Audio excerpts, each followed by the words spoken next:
I was getting a call from Highland Park area of St. Paul. I don't know if mothball sign sale is a category, but that's what it's like to me. Lightning now in downtown St. Paul here at MDR News, 91.1 KNOW, Minneapolis, St. Paul.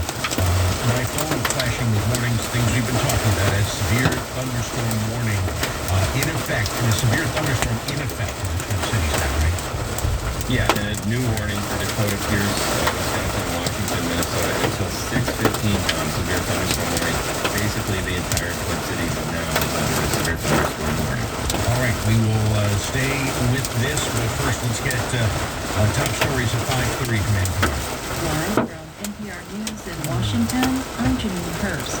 Attorney General Merrick Garland has named Delaware U.S. Attorney David Weiss has been investigating criminal allegations against President Biden's surviving son as a special counsel. Weiss asked to be special counsel to Garland earlier this week. Attorney General Merrick Garland.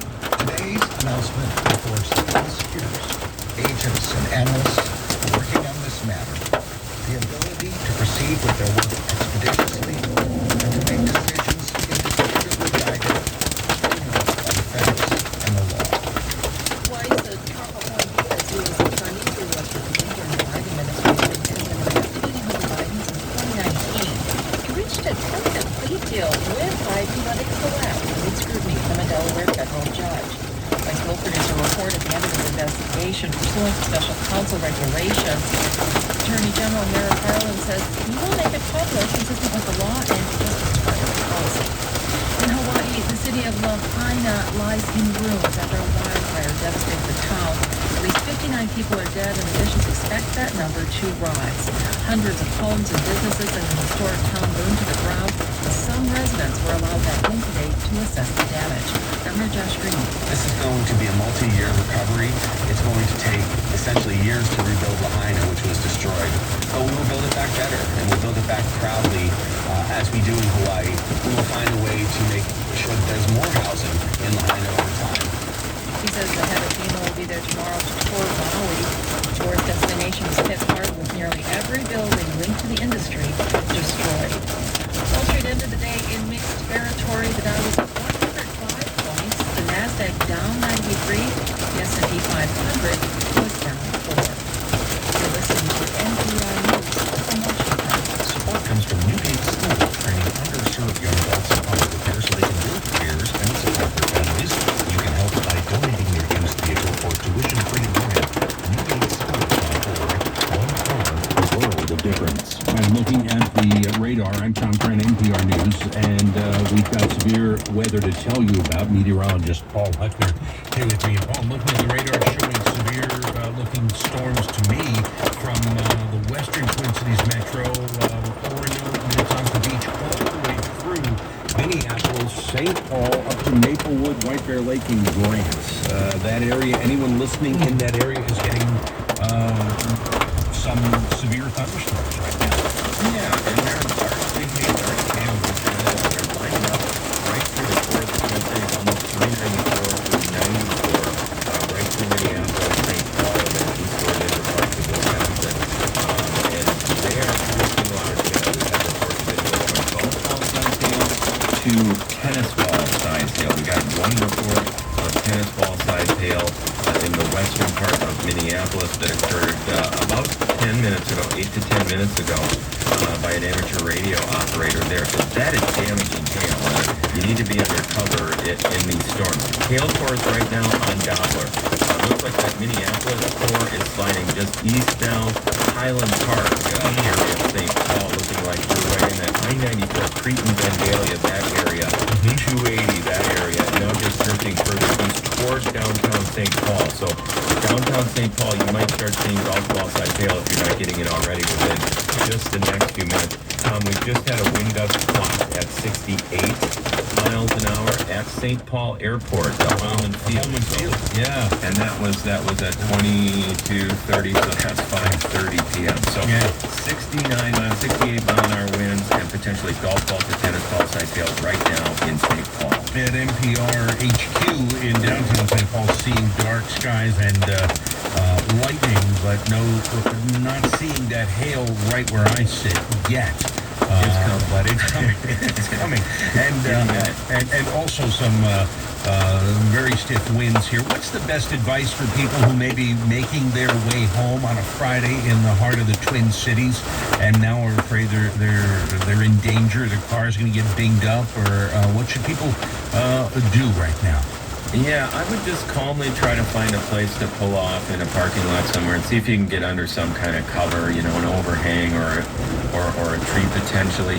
Tom, the severe weather advice is don't pull under an underpass because obviously the traffic situation and, the potential for if we did get a tornado, that's actually not a great place to be. But, people are pretty savvy around Minnesota. Just take your time, get somewhere where the hail threat's going to be a little less, and ride it out for a while, or get out of the car and go inside. Your personal safety is the most important thing. Right. So in the meantime, the tornado warning still up for Henderson, LeSueur in the last few minutes, and this is a tornado warning, not a severe thunderstorm warning. A less populated area, but nonetheless, this is serious. It is. I want to check. I thought I saw, cancellation on the tornado warning for LeSueur and Sibley County. That's good news. I know you don't see those right away, so no, I still haven't sent that out. That is good news, but that cell is still very strong, producing hail now around the center, potentially Heidelberg, in that area as it moves toward the southwest of the Twin Cities. And 3-inch teacup size hail. That's in Dassel, west of the Twin Cities a while ago. So that's a bit of a data report. But again, just to reiterate, core of the thunderstorms in the Twin Cities now focusing on St. Paul for the large hail core. I'm still seeing potentially golf ball size hail according to Doppler algorithm.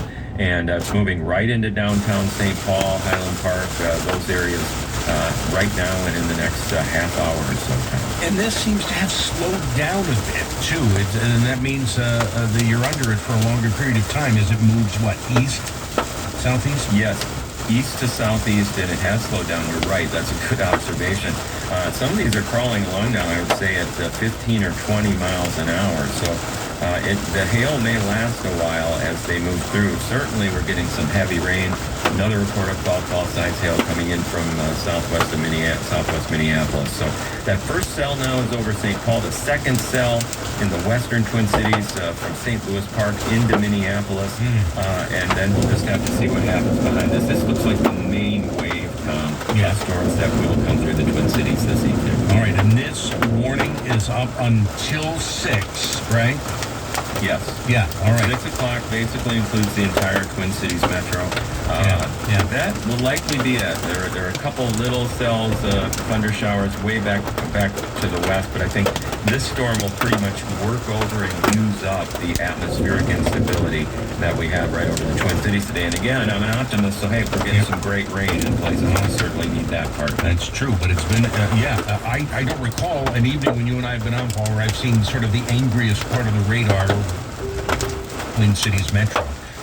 It's been years, but here we are with that, and we will continue to keep you updated here on NPR News. We're going to get a little news here as well from NPR, and Paul and I will be back in just a few minutes and tell you what you need to know. But have we mentioned this newest warning here for parts of western Wisconsin, central Dunn, Chippewa, and Eau Claire counties?